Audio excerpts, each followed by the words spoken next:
Shalom Bapak Ibu Saudara-saudari yang dikasihi dan mengasihi Tuhan. Kita bersyukur kalau hari ini Tuhan boleh memberkati kita. Sebelum kita membaca merenungkan firman Tuhan, mari kita satukan hati kita berdoa. Tuhan, terima kasih. Kami bersyukur kalau hari ini Engkau boleh memberkati kami. Sebentar kami akan membaca dan merenungkan firman-Mu. Berfirmanlah dan biar kami mengerti apa yang menjadi kehendak-Mu. Kami berdoa di dalam nama Tuhan Yesus Kristus. Haleluya. Amin. Ayat firman Tuhan yang menjadi bacaan kita hari ini terambil dari 2 Raja-Raja pasal yang ke-21, ayat yang pertama hingga ayatnya yang ke-26. Saya akan membacakan di ayatnya yang kedua. Ia melakukan apa yang jahat di mata Tuhan, sesuai dengan perbuatan keji bangsa-bangsa yang telah dihalau Tuhan dari depan orang Israel. Amin. Demikianlah firman Tuhan. Mari kita merenungkannya.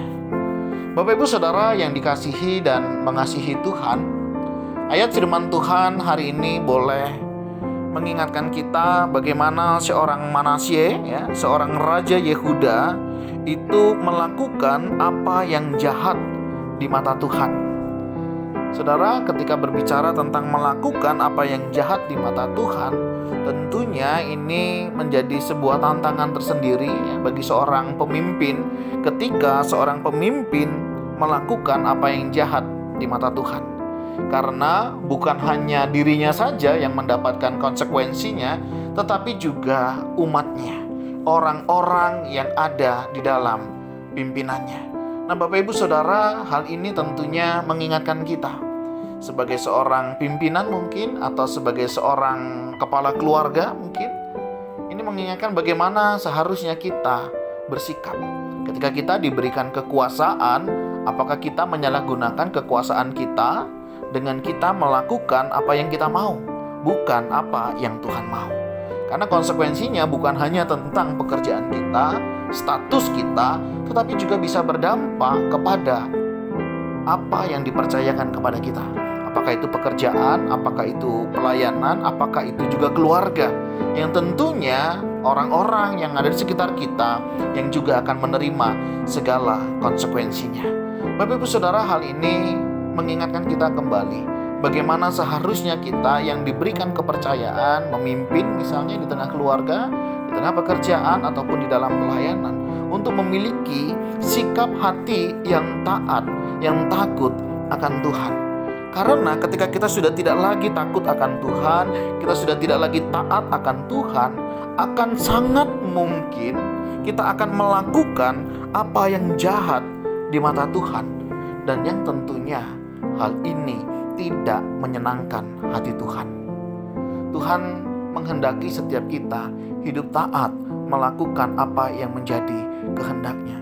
Kenapa? Karena kita adalah orang-orang yang sudah ditebus olehnya. Kita adalah orang-orang yang sudah dipilih. Kita mendapatkan anugerah keselamatan yang tentunya Allah kita mau sebagai orang-orang yang sudah diselamatkan boleh hidup sungguh-sungguh lagi untuk menyenangkan hati Tuhan. Dan tentunya Tuhan rindu setiap kita meresponi pengorbanannya dengan kita hidup melakukan apa yang menjadi kehendaknya. Tentunya ketika kita tidak melakukan kejahatan bukan karena kita takut hukuman, bukan karena kita takut konsekuensi yang akan kita terima. Tentunya kita taat melakukan kehendaknya karena kita mengasihi Tuhan dan kita menyadari akan pengorbanan Tuhan di dalam hidup kita. Mari setiap kita yang diberikan kepercayaan, entah sebagai kepala keluarga atau kepala pimpinan atau apapun itu yang Tuhan percayakan di dalam diri kita hari ini, mari kita kerjakan semuanya dengan tanggung jawab yang baik. Kita tahu Tuhan memilih kita, Tuhan mau memakai kita, dan kiranya setiap kita boleh melakukan apa yang menjadi bagian kita dengan baik dan didapatinya setia sampai akhir hidup kita. Tuhan, terima kasih. Kami sadar apa yang Tuhan percayakan bagi kami hari ini.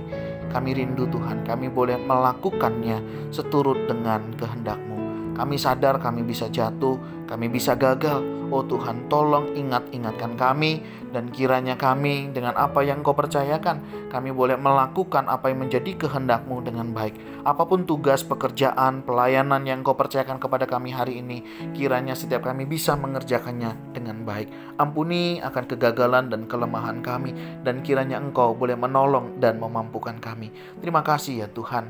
Kami mohon kemurahan-Mu, kiranya Engkau terus menopang dan memampukan kami di dalam kami melakukan apa yang menjadi kehendak-Mu. Kami berdoa di dalam nama Tuhan Yesus Kristus. Haleluya. Amin. Bapak Ibu Saudara, demikianlah kiranya firman Tuhan yang menjadi renungan kita hari ini boleh menolong kita dan memampukan kita untuk kita boleh melakukan kehendak-Nya. Tuhan Yesus memberkati kita sekalian. Shalom.